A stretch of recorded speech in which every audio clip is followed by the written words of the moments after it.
Mesdames, Messieurs, bonsoir. Jeudi 22 mars 2018, voici la une du journal. De nouvelles réalisations en perspective dans la coopération Chine-Cameroun. Au premier jour de la visite d'État du président Paul Biya en République populaire de Chine, nous irons vivre à Beijing le tête-à-tête avec son homologue Xi Jinping et les premières retombées de cette visite. De nouvelles arrestations sur le front de la lutte contre la corruption. 5 personnes sont sous mandat de dépôt à la prison de Kondengui cette semaine.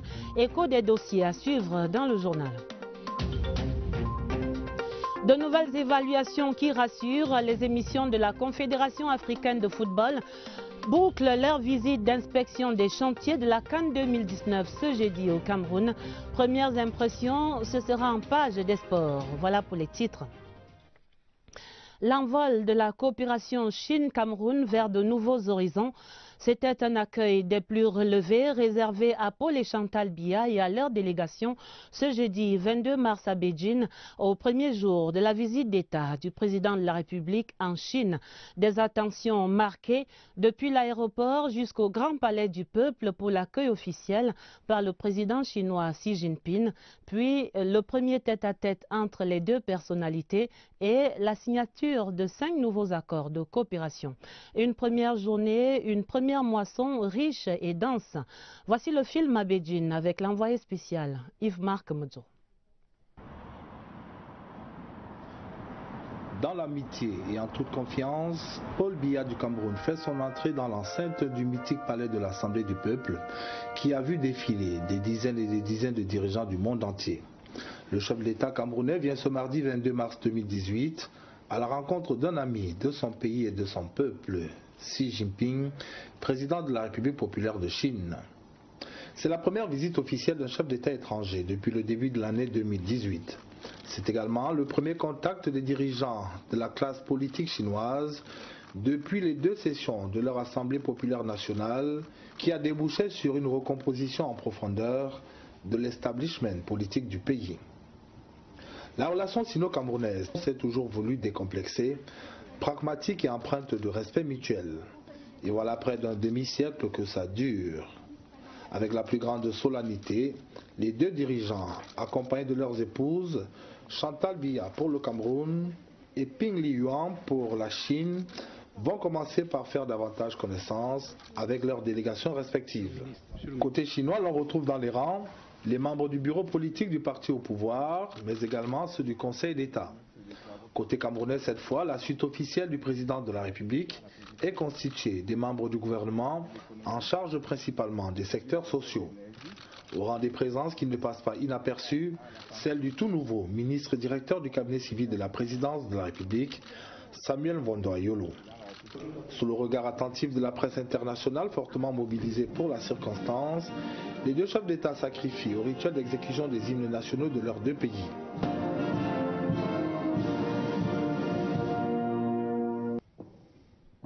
Puis, le président Biya est invité par un élément de la garde de l'honneur à procéder au passage des troupes en revue. Le rituel ici est des plus réglés. Il combine à la fois la solennité et la discipline militaire. Dans l'une des extrémités de la prestigieuse enceinte, un groupe de pupilles agit déjà de leurs mains innocentes, bouquets de fleurs et drapeaux des 2 pays, impatientes qu'elles sont d'apporter leur touche particulière à un cérémonial déjà très relevé. Au son d'un air bien connu du peuple camerounais, va de l'avant Paul Biya, les 2 présidents se retirent dans une salle attenante pour leurs premiers entretiens.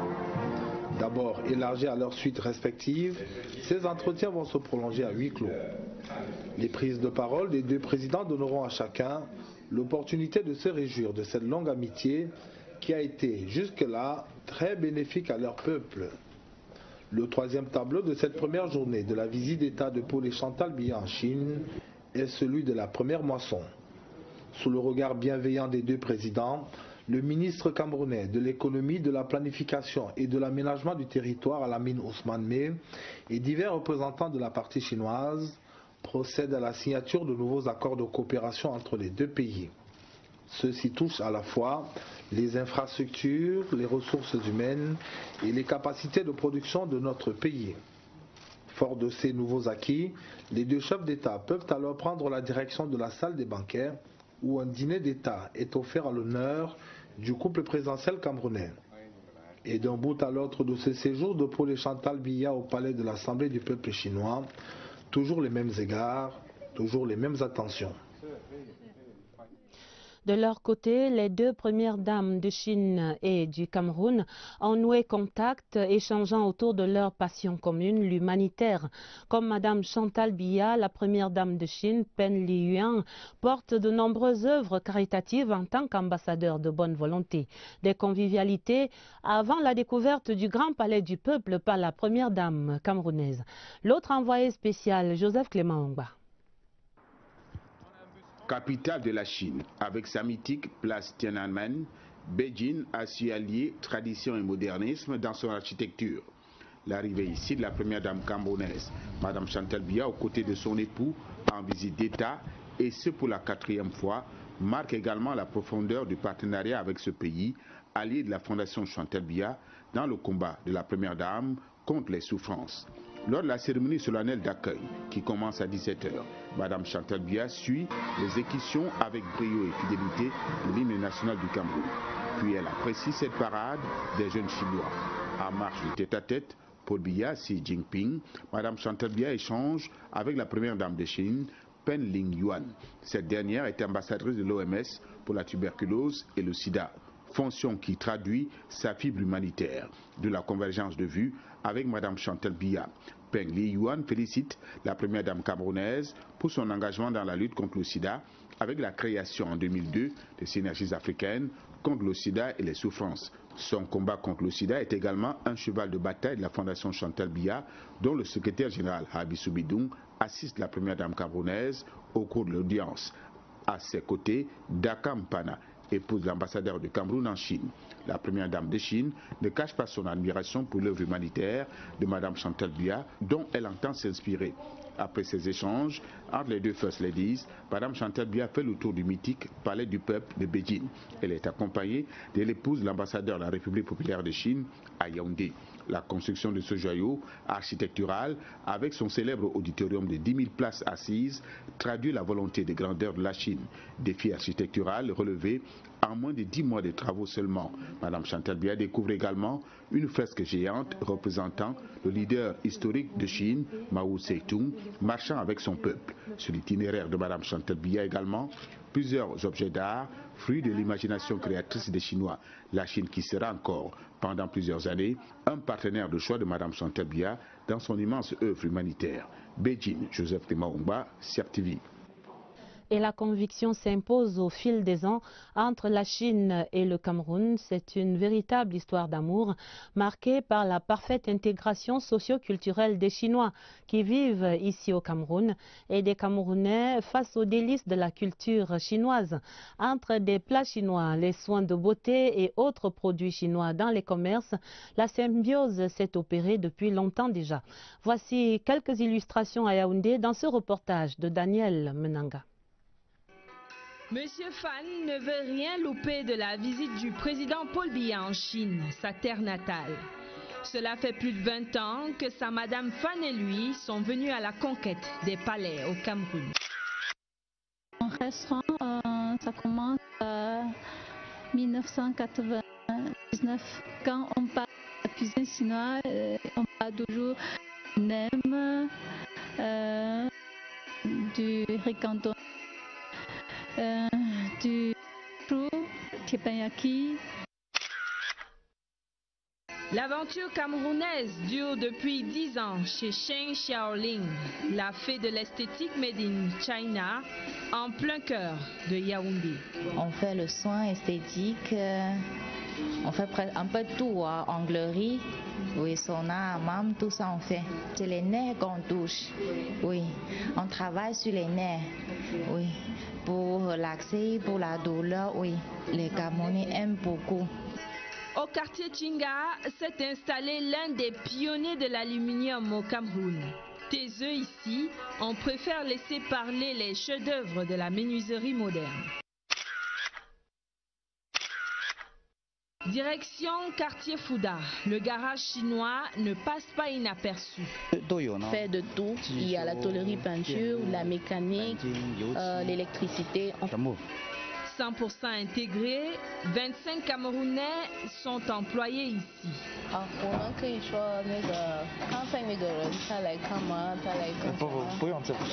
À chaque fois, cette facilité d'adaptation et d'ouverture progressive aux autres. Au marché comme en privé, les Chinois sont partout, chez eux, chez nous.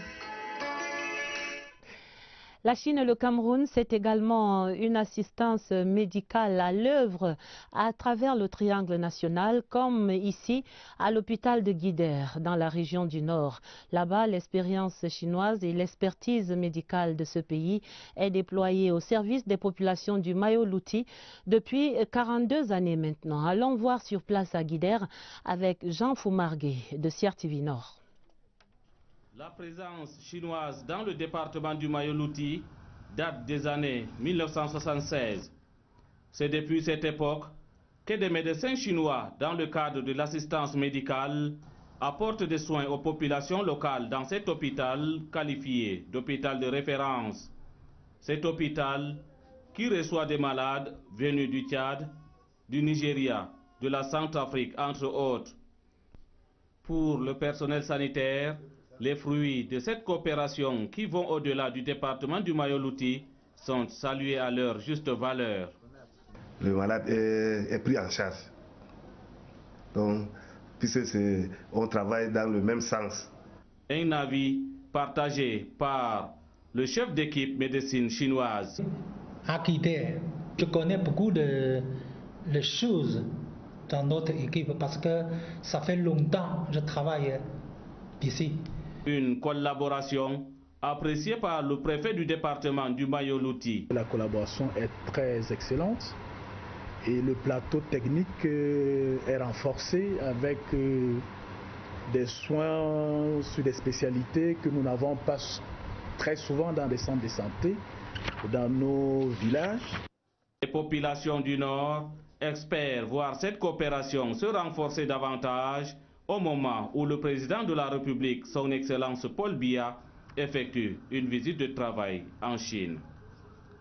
La suite des nouvelles de cette visite d'État du président de la République Paul Biya en Chine, c'est à suivre demain sur toutes les antennes de la Sierre TV, radio et TV.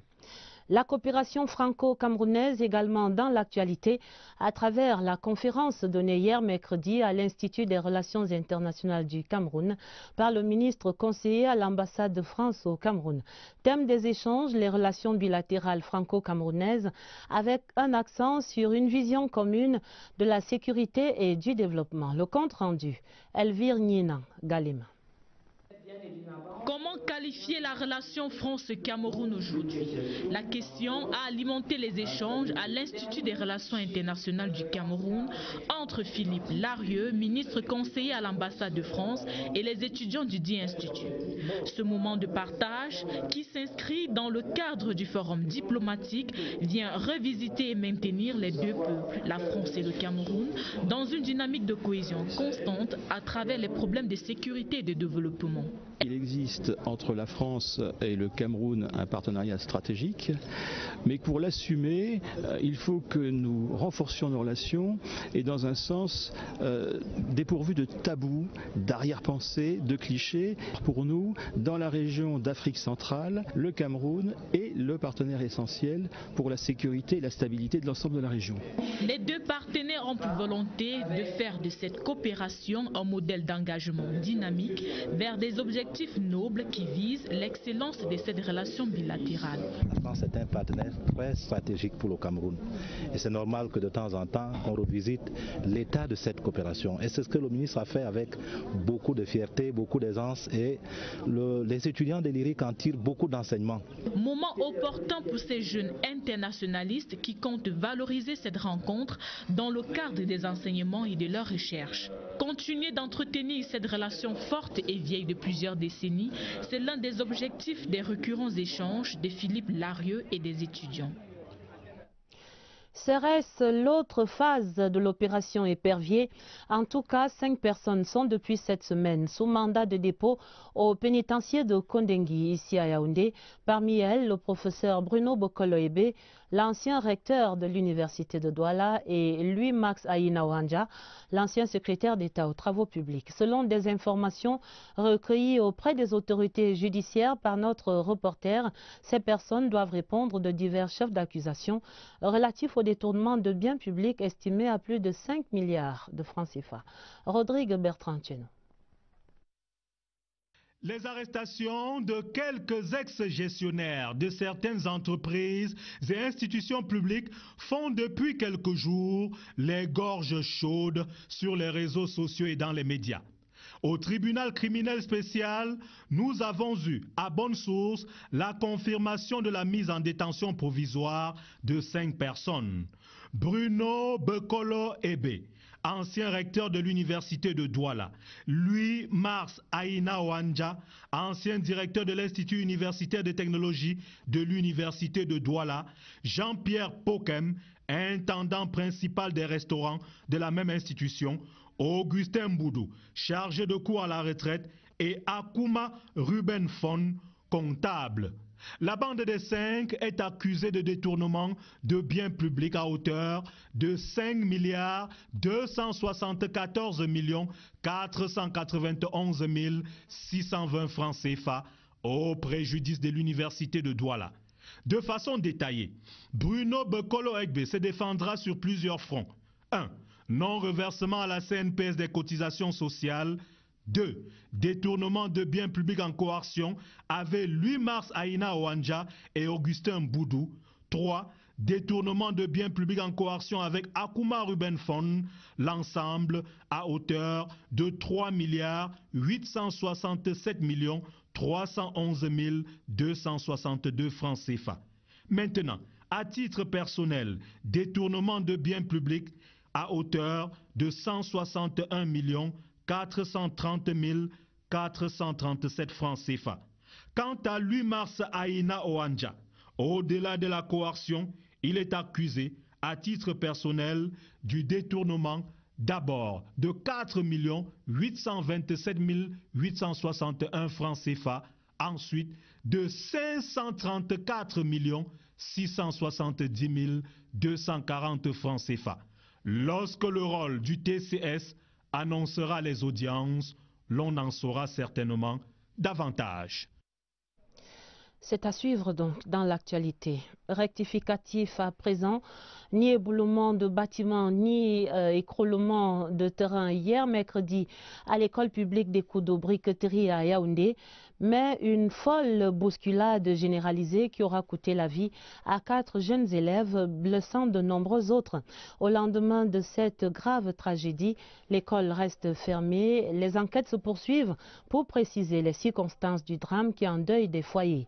Pour le point, retrouvons notre reporter Catherine Toulou-Elanga dans l'une de ces familles éprouvées et puis au centre des urgences de Yaoundé. C'était un calme de cimetière ce matin à l'école publique des Koudou. 24 heures après le drame qui a coûté la vie à 4 enfants, les portes de l'établissement sont restées fermées pour besoin d'enquête. Il s'agissait d'une mesure conservatoire. D'abord calmer les esprits, ramener la sérénité et permettre également à l'enquête d'être engagée. Dans la cour de l'école, le chargé de la sécurité est en alerte, tandis qu'à l'extérieur, 2 parents désemparés sont venus tenter de comprendre ce qui a conduit à l'irréparable. Depuis ce matin, j'essaie d'appeler la directrice et puis les autres responsables, disons, de l'école pour qu'on en fasse un point. Au fond de ce couloir du quartier Briqueterie, la famille de la petite Zénabou, âgée de 7 ans, décédée dans l'accident, est dans la consternation. La sœur aînée de la victime, bouleversée, a encore en mémoire ces images insoutenables. J'ai perdu ma petite sœur devant moi. Au centre des urgences de Yaoundé, où ont été conduits quelques accidentés, les nouvelles sont plutôt rassurantes. Nous avons reçu 2 enfants accidentés de Koudou, Ali Bouka, 8 ans, et Ismaël qui a 7 ans. Le cas d'Ismaël était un peu inquiétant parce qu'il a fait un traumatisme crânien assez sévère.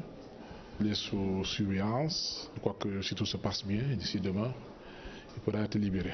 Parmi les 4 élèves décédés, 3 d'entre eux ont déjà été inhumés après l'autopsie. L'empathie renouvelée. Journée mondiale de l'eau ce 22 mars, dans un contexte de raréfaction accrue du précieux liquide à travers le monde. Au Cameroun, l'accès à l'eau potable reste un défi quotidien pour des centaines de foyers. À Yaoundé, par exemple, l'option va de plus en plus au forage individuel. Les constats dans la capitale. Adèle Sylviane Kalga de CRTV News. Le même exercice est répété à longueur de journée par les populations venues des quartiers différents. La quête de l'eau potable demeure un souci majeur pour les habitants de Yaoundé, mais encore plus sévère pour ceux vivant au quartier Tinga. L'eau de Tinga est très sale, c'est même pas buvable. L'eau sort d'abord très marron avant d'être utilisée, donc c'est pénible. Pour s'en sortir, on fait comme tous les Camerounais, on puise l'eau, on dépose d'abord. Quand les dépôts sont en bas, on utilise l'eau. La qualité de l'eau des robinets est de plus en plus décriée. Dur calvaire donc pour ces populations qui doivent aussi faire face aux problèmes de pénurie. Les coupures partent peut-être aujourd'hui, mercredi, ça revient peut-être vendredi. Et quand ça revient, ce n'est pas très propre. Nous avons les débits qui sont vraiment instables. Aujourd'hui, la facture vient 30 000, demain 25 000. Ici, pour survivre, les forages et les puits restent la meilleure alternative d'approvisionnement en eau potable. Ceci promet d'être un document de référence. Le premier rapport sur l'état de la petite et moyenne entreprise au Cameroun est en cours d'élaboration. Les experts et les partenaires financiers et techniques à pied d'œuvre à Yaoundé entendent ainsi donner aux décideurs une vision annuelle de la PME camerounaise. D'autres précisions avec Marie-Laurence Sunke. Selon des statistiques, 95% de l'économie du Cameroun est basée sur la PME, un secteur qui requiert de plus en plus l'attention des politiques au Cameroun. Il est donc question de tout mettre en œuvre pour qu'il puisse véritablement décoller. L'une des solutions, établir une espèce de boussole qui servira de guide au gouvernement. C'est un véritable observatoire qui est utile à plusieurs niveaux. D'abord au niveau des chefs d'entreprise, au niveau des collectivités territoriales, ça va leur permettre d'orienter toutes les actions qu'il faut mettre en œuvre pour accompagner le développement du tissu des entreprises au niveau territorial. Les travaux de validation du rapport sur la situation des PME au Cameroun pour l'année 2017 est un pas pour évaluer l'initiative publique-privée. Ils permettront de voir s'il faut avancer ou pas, ce qu'il faut réajuster et si les initiatives prises sont respectées. Beaucoup d'initiatives gouvernementales et privées ont été prises, mais il faut que le grand public soit convaincu que ces initiatives portent. Et si elles ne portent pas totalement, que faire? Est-ce qu'on doit continuer à faire les mêmes politiques ou on doit les varier? La validation du rapport qu'a effectué l'Agence de promotion des petites et moyennes entreprises avec les partenaires au développement devrait permettre de savoir vers quelle direction on devrait orienter la politique future du Cameroun en matière des PME. Les 4 nouveaux commandants de bataillon de la brigade du quartier général sont installés. Le commandant de cette brigade, le général Nkavaler, qui présidait la cérémonie hier mercredi ici à Yaoundé, leur recommande de faire du quartier général le bouclier de la capitale. Pierre Evembe. Sous la pluie, sous le soleil, contre vents et marées, rien ne doit ébranler l'engouement des nouveaux promus au poste de commandant de bataillon la brigade du quartier général de Yaoundé. Ils sont 4 et comme les 4 fantastiques, ils devront faire du quartier général le bouclier de la capitale camerounaise. Un bastion imprenable et inattaquable. Le général de brigade Nkavaler a été très clair entre les rafales qui ont martelé la cérémonie d'installation. Aucune excuse et aucun argument ne pourront justifier un quelconque manquement. La mission principale de la brigade du quartier général, c'est la défense et la protection de la capitale Yaoundé. Donc j'ai donc prescrit aux officiers qui viennent d'être nommés par le chef de l'État, chef des armées, de s'assurer que cette mission est exécutée à la lettre. Et je leur ai dit, prescrit la discipline, parce qu'il faut la discipline des personnels. Il faut travailler en étroite collaboration et en synergie avec les autres forces, notamment la garde présidentielle, la police et la gendarmerie.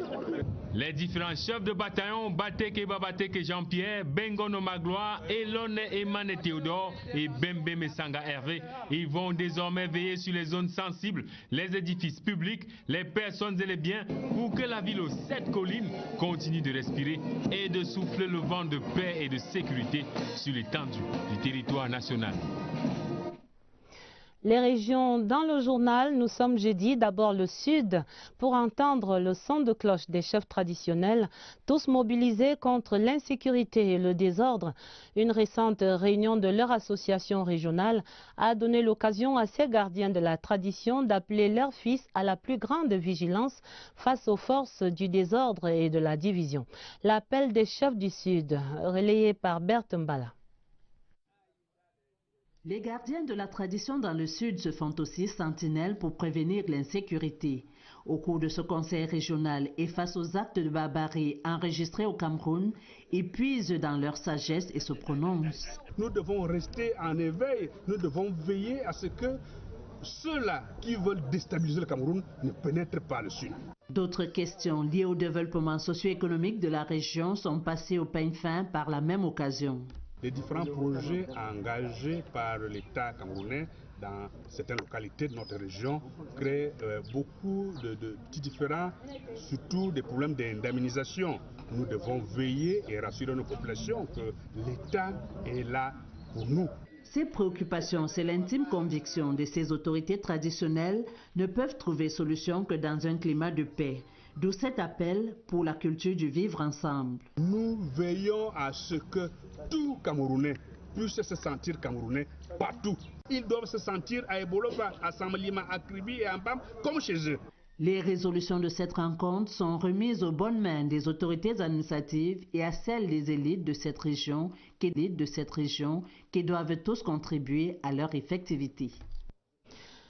Direction à présent la région de l'Ouest pour une enquête sur un phénomène de plus en plus préoccupant dans la ville de Bafoussam. Il s'agit de l'enlèvement d'enfants, des enlèvements qui se succèdent de plus en plus depuis le début du mois de février. On dénombre à présent plus de 3 cas. L'implication des autorités locales et des forces de maintien de l'ordre permet heureusement généralement la libération des otages. Mais question ce soir, comment donc expliquer la récurrence d'un phénomène social aussi complexe à Bafoussam? Voici des éléments de réponse dans cette enquête de Laurent Chisogbe. Le dernier cas d'enlèvement en date à Bafoussam remonte au 8 février 2018. Cette fois-là, c'est les 2 fillettes de la famille Kangdem au quartier Tungan 4 qui étaient tombées entre les mains de ravisseurs. Ça nous rend mal à l'aise, puisque vraiment quand tu sors de la maison le matin, tu te sépares de tes enfants. Si vraiment le soir, tu te rends compte que ton enfant n'est plus vraiment, tu ne serais pas à l'aise. Même si c'est vous-même, vous restez à la maison comme ça, là, imprévu. On vient étant masqué pour prendre vos enfants, pour partir, vraiment ce n'est pas bien. Qui sont-ils et comment trouver une raison à ce phénomène? Difficile de répondre pour l'instant, mais l'autorité administrative, à chaque visite de réconfort rendue aux familles au lendemain des libérations des otages, appelle toujours les populations à plus de vigilance. Plus jamais ça à l'ouest. Il faut que les populations, les uns et les autres, travaillent pour que des pareils actes ne se répètent plus. On va aller au fond de cette affaire. On ne peut pas laisser. À la direction régionale de la police judiciaire de l'Ouest, un responsable rencontré relate qu'une enquête est en cours pour retrouver la piste des ravisseurs. Dans le même temps, la ville reste quadrillée par les éléments de force de maintien de l'ordre et de sécurité. Du moins pour plusieurs, ce kidnapping à répétition peut être freiné par la prise de conscience des parents. Je sais que le gouvernement fait quelque chose.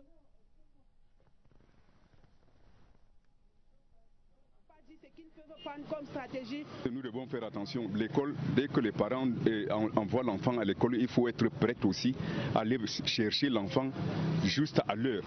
Bafoussam compte à ce jour plus de 3 cas d'enlèvement d'enfants à l'espace de 3 mois.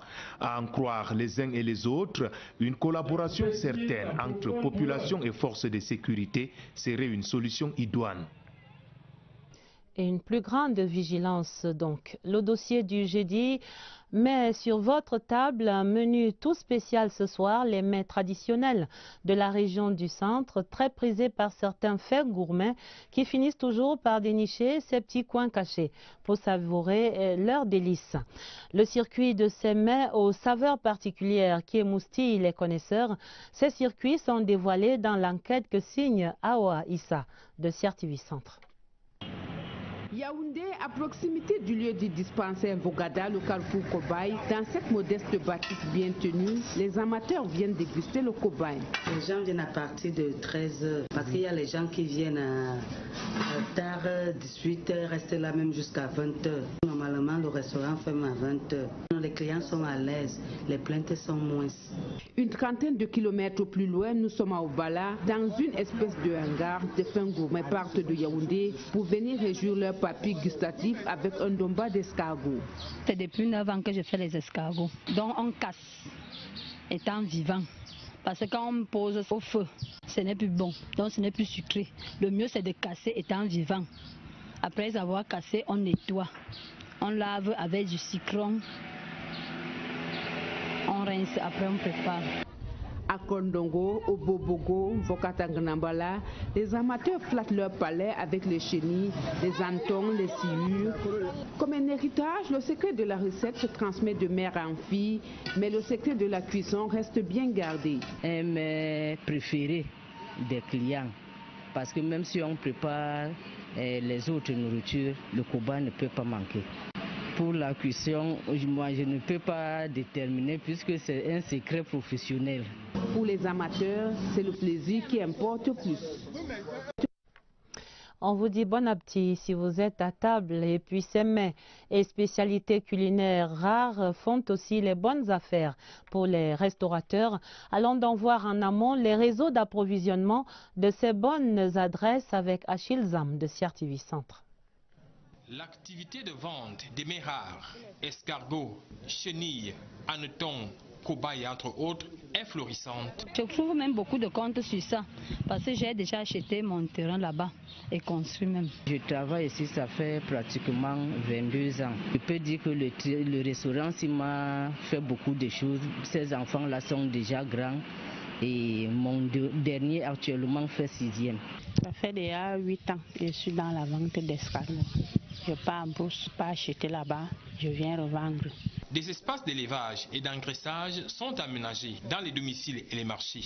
Les affaires sont bonnes pour les éleveurs. Depuis le mouvement de Bamena et de Boya, c'était les 2 grands bassins de production de cobayes au Cameroun. Dans les cobayes sont devenus très chers. C'est une activité que j'exhorte toute la jeunesse du centre-sud à s'y lancer parce que le cobaye paye plus que l'élevage des chèvres.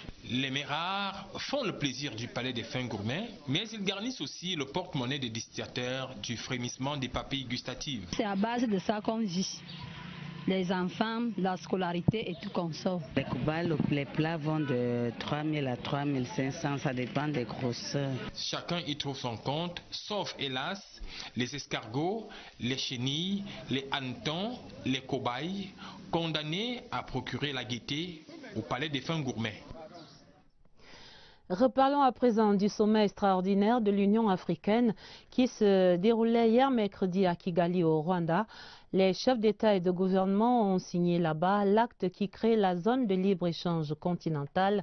Sur les 40 pays qui ont paraphé le document, le Cameroun, représenté à Kigali par le ministre des Finances, Louis-Paul Motazé, qui représentait le chef de l'État, Paul Biya.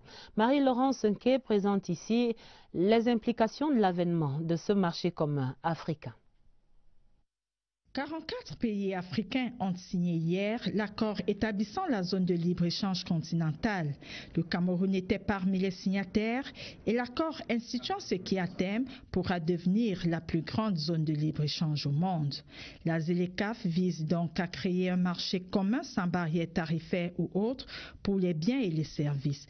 Mais seulement, il faut que les pays africains aient des marchandises et des services à échanger entre eux.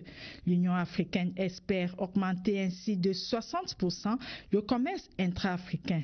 Et aujourd'hui, seulement 16% des échanges commerciaux des pays africains s'effectuent avec d'autres pays du continent.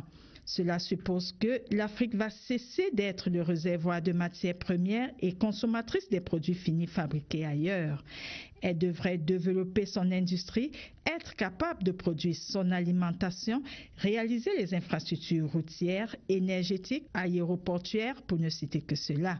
L'idée étant d'arriver à une ouverture effective d'ici à janvier 2019, un objectif ambitieux et immense. Il faudrait seulement convaincre les réticents comme le Nigeria de rejoindre leur pays frère. Notre compatriote Joseph Hyacinthe Owonokono, désormais aux commandes effectives de l'Assemblée parlementaire des pays ACP, et dès son mandat inauguré hier mercredi, le Camerounais co-présidait les travaux de l'Assemblée parlementaire paritaire ACP Union européenne aux côtés de son homologue Louis Michel. En rappel, cette 49e session de l'Assemblée parlementaire des ACP, qui est en cours à Bruxelles en Belgique, travaille à un nouveau cadre de coopération après 2020. Ce sera le terme des accords de Cotonou. L'envoyé spécial à Bruxelles, Séverin Alégambélé, pour les dernières nouvelles. On en parle maintenant dans le cadre de la session inaugurale de la mandature du Cameroun à l'Assemblée parlementaire des ACP. On en reparlera davantage dès le mois d'août prochain lorsque les négociations entre l'Union européenne et le groupe des pays d'Afrique, des Caraïbes et du Pacifique vont véritablement commencer. Nous avons quand même la chance de discuter directement avec notre premier partenaire économique. Donc pour moi, renouveler l'accord, il faut le renouveler, mais l'adapter aux réalités actuelles. Je dis les ACP ont changé, l'Europe aussi a changé, il y a d'autres problématiques qui sont arrivées, le climat. Côté européen, les schémas possibles sont connus.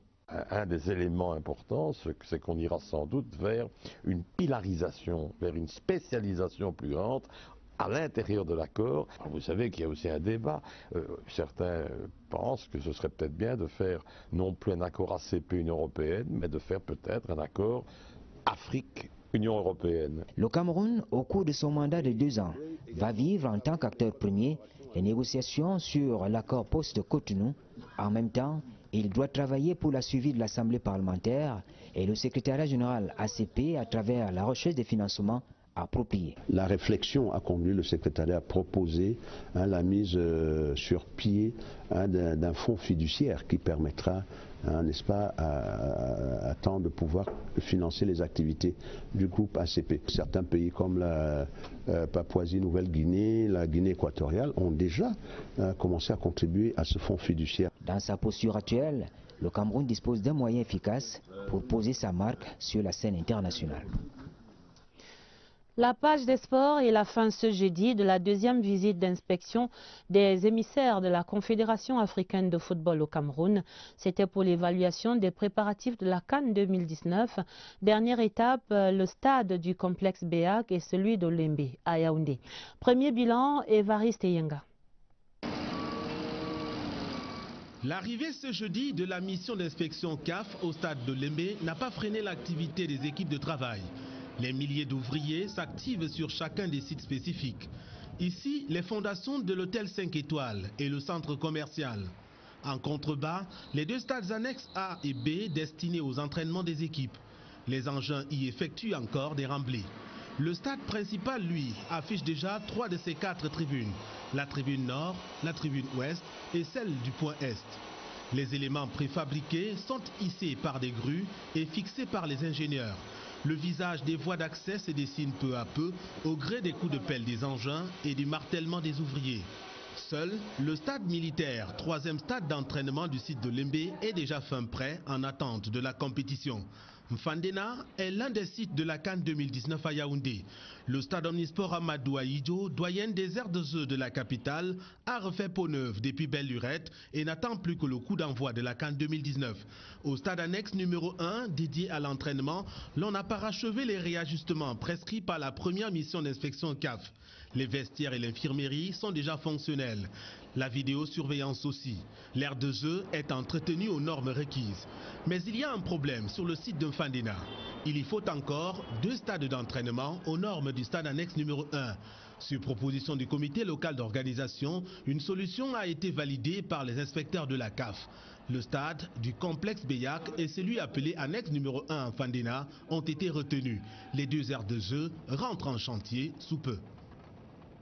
Des nouvelles qui mettent un terme à cette édition du 20h30. L'essentiel à retenir, ce sont ces nouvelles réalisations en perspective dans la coopération entre la Chine et le Cameroun. Au premier jour de la visite d'État du président Paul Biya en Chine, le premier tête-à-tête a eu lieu avec son homologue Xi Jinping et on a vu les premières retombées, 5 contrats signés. De nouvelles arrestations sur le front de la lutte contre la corruption. 5 personnes sont sous mandat de dépôt à la prison de Kondengui cette semaine. Principal chef d'accusation, 5 milliards de francs CFA de détournement. De nouvelles évaluations qui rassurent les émissaires de la Confédération africaine de football bouclent leur visite d'inspection des chantiers de la CAN 2019 ce jeudi. Visite bouclée et premières impressions rassurantes donc. C'était dans ce 20h30 préparé avec la collaboration de Irène Njanafuda. Vous aurez d'autres informations en compagnie de Nicole Doudou et de Baldwin Sama. Ce sera à minuit. Mais immédiatement après ce journal, retrouvez Joe Tchebankan Kalabopse dans le débat sénatorial. Et pour les éditions du week-end du 20h30, vous serez en compagnie de Karine Olive Yabit. Je vous dis d'avance un excellent week-end et à lundi 20h30.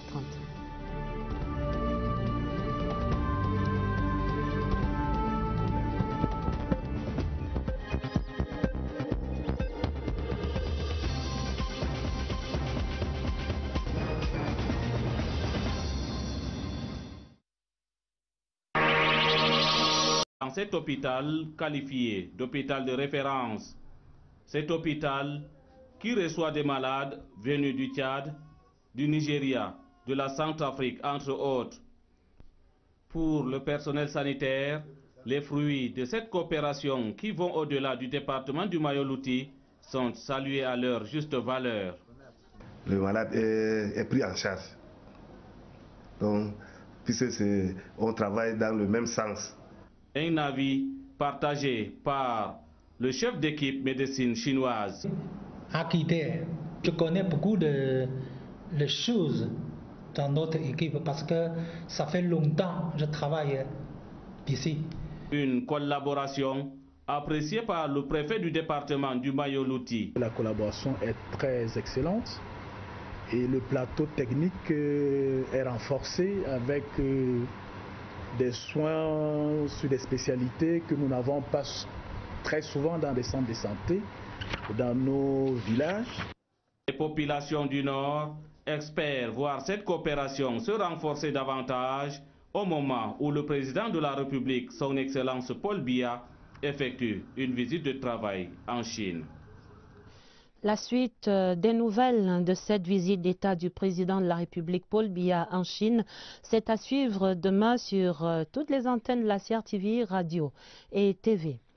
La coopération franco-camerounaise également dans l'actualité à travers la conférence donnée hier mercredi à l'Institut des relations internationales du Cameroun par le ministre conseiller à l'ambassade de France au Cameroun. Thème des échanges, les relations bilatérales franco-camerounaises avec un accent sur une vision commune de la sécurité et du développement. Le compte rendu, Elvire Nina Galima. Comment qualifier la relation France-Cameroun aujourd'hui? La question a alimenté les échanges à l'Institut des relations internationales du Cameroun entre Philippe Larieux, ministre conseiller à l'ambassade de France, et les étudiants du dit institut. Ce moment de partage, qui s'inscrit dans le cadre du forum diplomatique, vient revisiter et maintenir les deux peuples, la France et le Cameroun, dans une dynamique de cohésion constante à travers les problèmes de sécurité et de développement. Il existe entre la France et le Cameroun un partenariat stratégique, mais pour l'assumer, il faut que nous renforcions nos relations et dans un sens dépourvu de tabous, d'arrière-pensées, de clichés. Pour nous, dans la région d'Afrique centrale, le Cameroun est le partenaire essentiel pour la sécurité et la stabilité de l'ensemble de la région. Les deux partenaires ont pour volonté de faire de cette coopération un modèle d'engagement dynamique vers des objectifs nobles qui vise l'excellence de cette relation bilatérale. La France est un partenaire très stratégique pour le Cameroun. Et c'est normal que de temps en temps, on revisite l'état de cette coopération. Et c'est ce que le ministre a fait avec beaucoup de fierté, beaucoup d'aisance. Et les étudiants de l'IRIC en tirent beaucoup d'enseignements. Moment opportun pour ces jeunes internationalistes qui comptent valoriser cette rencontre dans le cadre des enseignements et de leurs recherches. Continuer d'entretenir cette relation forte et vieille de plusieurs décennies, c'est l'un des objectifs des récurrents échanges de Philippe Larieux et des étudiants.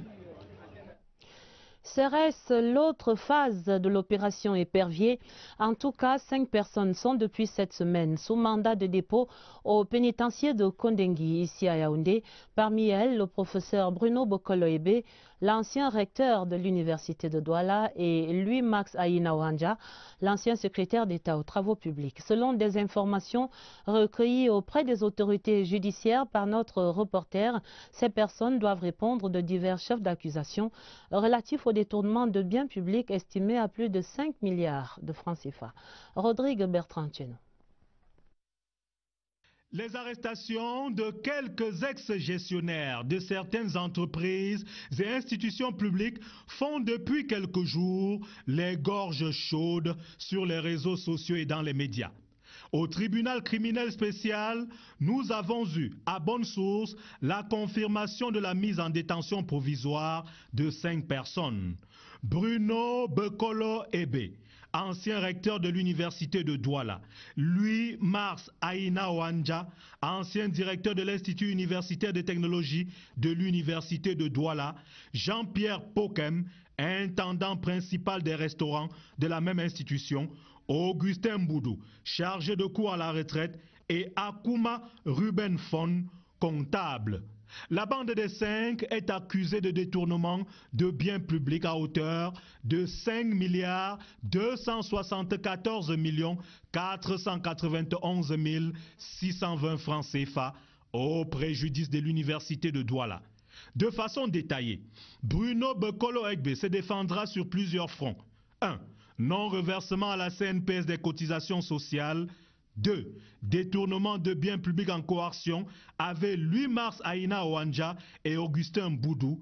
3. Détournement de biens publics en coercion avec Akuma Ruben Fon, l'ensemble à hauteur de... Les travaux de validation du rapport sur la situation des PME au Cameroun pour l'année 2017 est un pas pour évaluer l'initiative publique-privée. Ils permettront de voir s'il faut avancer ou pas, ce qu'il faut réajuster et si les initiatives prises sont respectées. Beaucoup d'initiatives gouvernementales et privées ont été prises, mais il faut que le grand public soit convaincu que ces initiatives portent. Et si elles ne portent pas totalement, que faire? Est-ce qu'on doit continuer à faire les mêmes politiques ou on doit les varier? La validation du rapport qu'a effectué l'Agence de promotion des petites et moyennes entreprises avec les partenaires au développement devrait permettre de savoir vers quelle direction on devrait orienter la politique future du Cameroun en matière des PME. Les 4 nouveaux commandants de bataillon de la brigade du quartier général sont installés.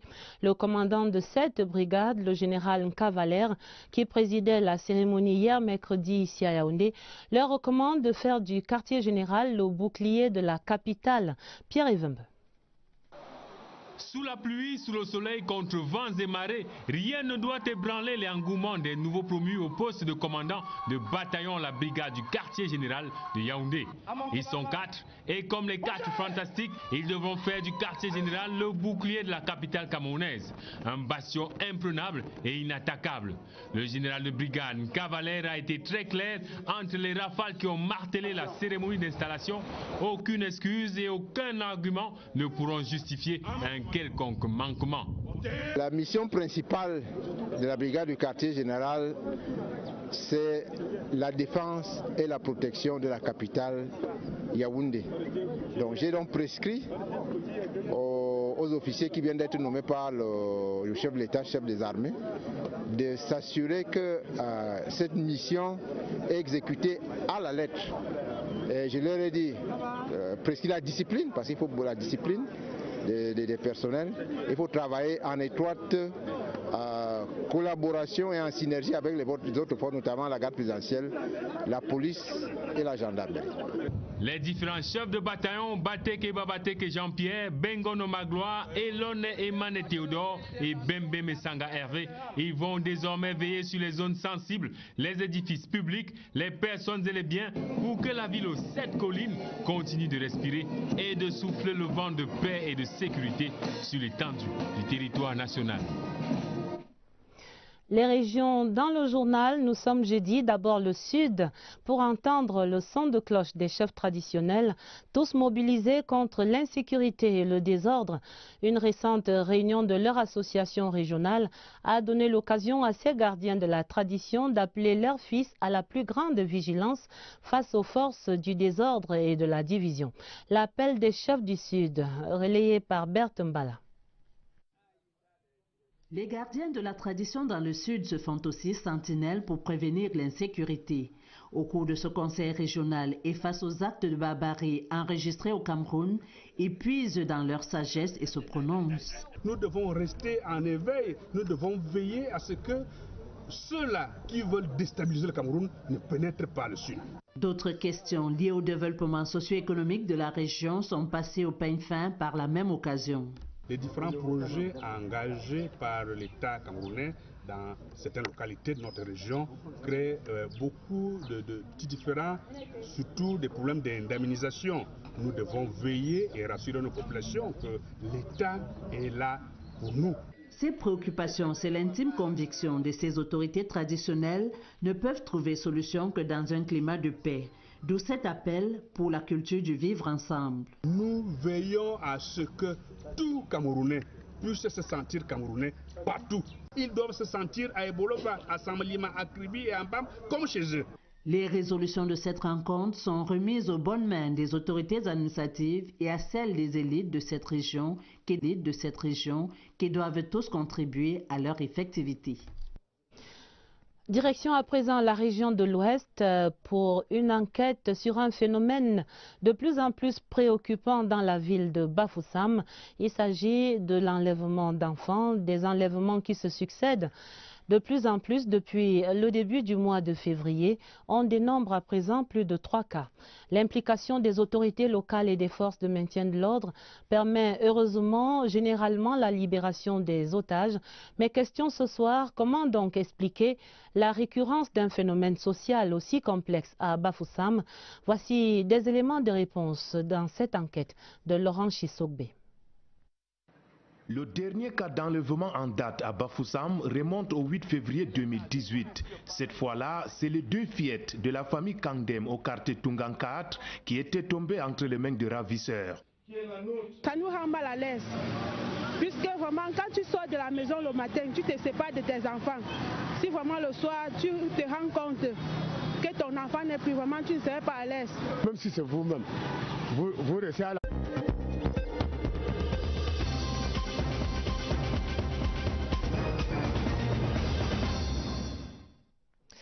Mesdames, Messieurs, bonsoir. Jeudi 22 mars 2018, voici la une du journal. De nouvelles réalisations en perspective dans la coopération Chine-Cameroun. Au premier jour de la visite d'État du président Paul Biya en République populaire de Chine, nous irons vivre à Beijing le tête-à-tête avec son homologue Xi Jinping et les premières retombées de cette visite. De nouvelles arrestations sur le front de la lutte contre la corruption. 5 personnes sont sous mandat de dépôt à la prison de Kondengui cette semaine. Écho des dossiers à suivre dans le journal. De nouvelles évaluations qui rassurent. Les émissions de la Confédération africaine de football bouclent leur visite d'inspection des chantiers de la CAN 2019 ce jeudi au Cameroun. Premières impressions, ce sera en page des sports. Voilà pour les titres. L'envol de la coopération Chine-Cameroun vers de nouveaux horizons. C'était un accueil des plus relevés réservé à Paul et Chantal Biya et à leur délégation ce jeudi 22 mars à Beijing, au premier jour de la visite d'État du président de la République en Chine. Des attentions marquées depuis l'aéroport jusqu'au Grand Palais du Peuple pour l'accueil officiel par le président chinois Xi Jinping, puis le premier tête-à-tête entre les deux personnalités et la signature de 5 nouveaux accords de coopération. Une première journée, une première moisson riche et dense.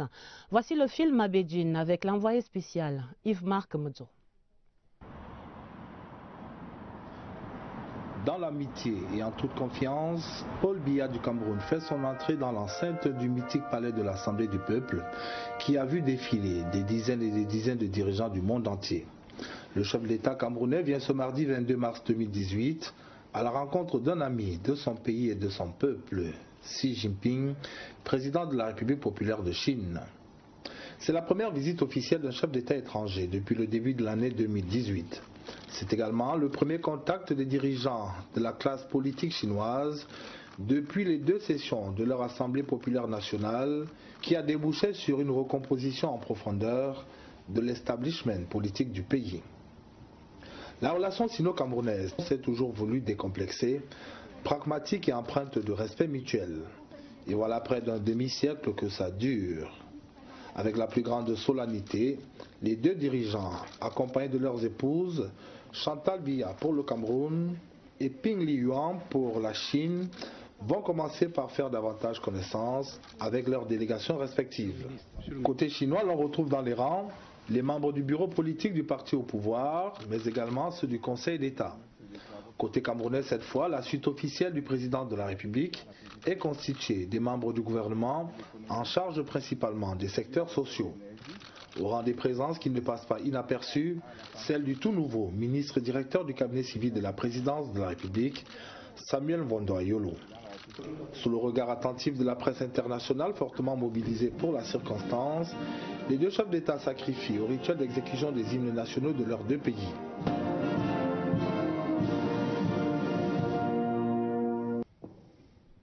Puis, le président Biya est invité par un élément de la garde d'honneur à procéder au passage des troupes en revue. Le rituel ici est des plus réglés. Il combine à la fois la solennité et la discipline militaire. Dans l'une des extrémités de la prestigieuse enceinte, un groupe de pupilles agit déjà de leurs mains innocentes, bouquets de fleurs et drapeaux des 2 pays, impatientes qu'elles sont d'apporter leur touche particulière à un cérémonial déjà très relevé. Au son d'un air bien connu du peuple camerounais, va de l'avant Paul Biya, les 2 présidents se retirent dans une salle attenante pour leurs premiers entretiens. D'abord élargis à leurs suites respectives, ces entretiens vont se prolonger à huis clos. Les prises de parole des 2 présidents donneront à chacun l'opportunité de se réjouir de cette longue amitié qui a été jusque-là très bénéfique à leur peuple. Le 3e tableau de cette première journée de la visite d'État de Paul et Chantal Biya en Chine est celui de la première moisson. Sous le regard bienveillant des 2 présidents, le ministre camerounais de l'économie, de la planification et de l'aménagement du territoire Alamine Ousmane Meh et divers représentants de la partie chinoise procèdent à la signature de nouveaux accords de coopération entre les 2 pays. Ceux-ci touchent à la fois les infrastructures, les ressources humaines et les capacités de production de notre pays. Fort de ces nouveaux acquis, les 2 chefs d'État peuvent alors prendre la direction de la salle des banquets où un dîner d'État est offert à l'honneur du couple présidentiel camerounais. Et d'un bout à l'autre de ce séjour de Paul et Chantal Biya au palais de l'Assemblée du peuple chinois, toujours les mêmes égards, toujours les mêmes attentions. De leur côté, les 2 premières dames de Chine et du Cameroun ont noué contact, échangeant autour de leur passion commune, l'humanitaire. Comme Madame Chantal Biya, la première dame de Chine, Peng Liyuan, porte de nombreuses œuvres caritatives en tant qu'ambassadeur de bonne volonté. Des convivialités avant la découverte du Grand Palais du Peuple par la première dame camerounaise. L'autre envoyé spécial, Joseph Clément Ongba. Capitale de la Chine, avec sa mythique place Tiananmen, Beijing a su allier tradition et modernisme dans son architecture. L'arrivée ici de la première dame camerounaise, Madame Chantal Biya, aux côtés de son époux, en visite d'État, et ce pour la 4e fois, marque également la profondeur du partenariat avec ce pays, allié de la Fondation Chantal Biya, dans le combat de la Première Dame contre les souffrances. Lors de la cérémonie solennelle d'accueil, qui commence à 17 h, Madame Chantal Biya suit les équitations avec brio et fidélité de l'hymne national du Cameroun. Puis elle apprécie cette parade des jeunes Chinois. En marche du tête-à-tête, Paul Biya, Xi Jinping, Madame Chantal Biya échange avec la première dame de Chine, Pen Ling-yuan. Cette dernière est ambassadrice de l'OMS pour la tuberculose et le sida, fonction qui traduit sa fibre humanitaire. De la convergence de vues avec Madame Chantal Biya, Peng Liyuan félicite la première dame camerounaise pour son engagement dans la lutte contre le sida, avec la création en 2002 des synergies africaines contre le sida et les souffrances. Son combat contre le sida est également un cheval de bataille de la Fondation Chantal Biya, dont le secrétaire général Habissou Bidoum assiste la première dame camerounaise au cours de l'audience. À ses côtés, Daka Mpana, épouse de l'ambassadeur du Cameroun en Chine. La première dame de Chine ne cache pas son admiration pour l'œuvre humanitaire de Madame Chantal Biya, dont elle entend s'inspirer. Après ces échanges entre les deux First Ladies, Madame Chantal Biya fait le tour du mythique Palais du Peuple de Beijing. Elle est accompagnée de l'épouse de l'ambassadeur de la République populaire de Chine à Yaoundé. La construction de ce joyau architectural, avec son célèbre auditorium de 10 000 places assises, traduit la volonté de grandeur de la Chine. Défi architectural relevé en moins de 10 mois de travaux seulement. Madame Chantal Biya découvre également une fresque géante représentant le leader historique de Chine, Mao Tse-tung, marchant avec son peuple. Sur l'itinéraire de Madame Chantal Biya également, plusieurs objets d'art, fruits de l'imagination créatrice des Chinois. La Chine qui sera encore, pendant plusieurs années, un partenaire de choix de Madame Chantal Biya dans son immense œuvre humanitaire. Beijing, Joseph Temaumba, CIAP TV.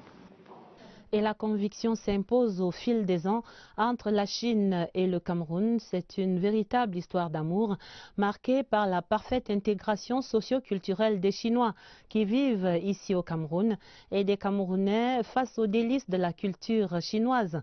Entre des plats chinois, les soins de beauté et autres produits chinois dans les commerces, la symbiose s'est opérée depuis longtemps déjà. Voici quelques illustrations à Yaoundé dans ce reportage de Daniel Menanga. Monsieur Fan ne veut rien louper de la visite du président Paul Biya en Chine, sa terre natale. Cela fait plus de 20 ans que sa madame Fan et lui sont venus à la conquête des palais au Cameroun. Un restaurant, ça commence en 1999. Quand on parle de la cuisine chinoise, on parle toujours nem, du riz canton, du chou, teppanyaki. L'aventure camerounaise dure depuis 10 ans chez Sheng Xiaoling, la fée de l'esthétique made in China, en plein cœur de Yaoundé. On fait le soin esthétique, on fait un peu tout, onglerie, oui, sauna, hammam, tout ça on fait. C'est les nerfs qu'on touche, oui, on travaille sur les nerfs, oui, pour relaxer, pour la douleur, oui, les Camerounais aiment beaucoup. Au quartier Chinga s'est installé l'un des pionniers de l'aluminium au Cameroun. Taiseux ici, on préfère laisser parler les chefs-d'œuvre de la menuiserie moderne. Direction quartier Fouda, le garage chinois ne passe pas inaperçu. Fait de tout, il y a la tôlerie peinture, la mécanique, l'électricité. 100% intégrés, 25 Camerounais sont employés ici.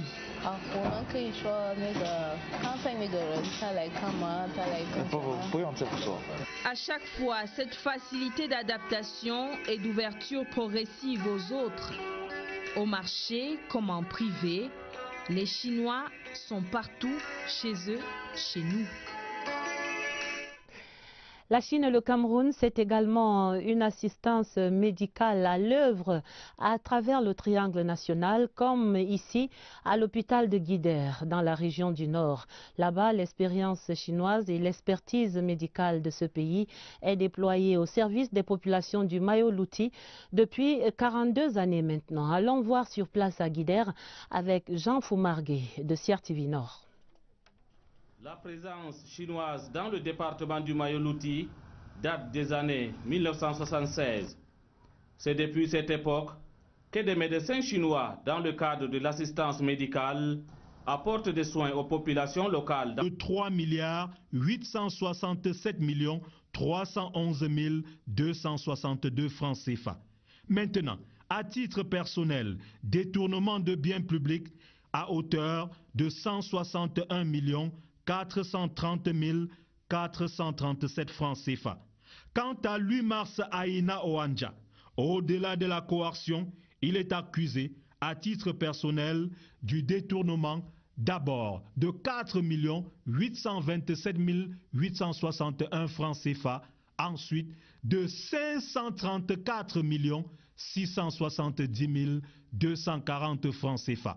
Lorsque le rôle du TCS annoncera les audiences, l'on en saura certainement davantage. C'est à suivre donc dans l'actualité. Rectificatif à présent, ni éboulement de bâtiments, ni écroulement de terrain hier mercredi à l'école publique des Koudou-Briqueterie à Yaoundé, mais une folle bousculade généralisée qui aura coûté la vie à 4 jeunes élèves, blessant de nombreux autres. Au lendemain de cette grave tragédie, l'école reste fermée. Les enquêtes se poursuivent pour préciser les circonstances du drame qui endeuille des foyers. Pour le point, retrouvons notre reporter Catherine Toulou-Elanga dans l'une de ces familles éprouvées et puis au centre des urgences de Yaoundé. C'était un calme de cimetière ce matin à l'école publique des Koudou. 24 heures après le drame qui a coûté la vie à 4 enfants, les portes de l'établissement sont restées fermées pour besoin d'enquête. Il s'agissait d'une mesure conservatoire. D'abord calmer les esprits, ramener la sérénité et permettre également à l'enquête d'être engagée. Dans la cour de l'école, le chargé de la sécurité est en alerte, tandis qu'à l'extérieur, 2 parents désemparés sont venus tenter de comprendre ce qui a conduit à l'irréparable. Depuis ce matin, j'essaie d'appeler la directrice et puis les autres responsables, disons, de l'école pour qu'on en fasse un point. Au fond de ce couloir du quartier Briqueterie, la famille de la petite Zénabou, âgée de 7 ans, décédée dans l'accident, est dans la consternation. La sœur aînée de la victime, bouleversée, a encore en mémoire ces images insoutenables. J'ai perdu ma petite sœur devant moi. Au centre des urgences de Yaoundé, où ont été conduits quelques accidentés, les nouvelles sont plutôt rassurantes. Nous avons reçu 2 enfants accidentés de Koudou, Ali Bouka, 8 ans, et Ismaël qui a 7 ans. Le cas d'Ismaël était un peu inquiétant parce qu'il a fait un traumatisme crânien assez sévère. Il est sous surveillance. Je crois que si tout se passe bien, d'ici demain, il pourra être libéré. Parmi les 4 élèves décédés, 3 d'entre eux ont déjà été inhumés après l'autopsie. L'empathie renouvelée. Journée mondiale de l'eau ce 22 mars, dans un contexte de raréfaction accrue du précieux liquide à travers le monde.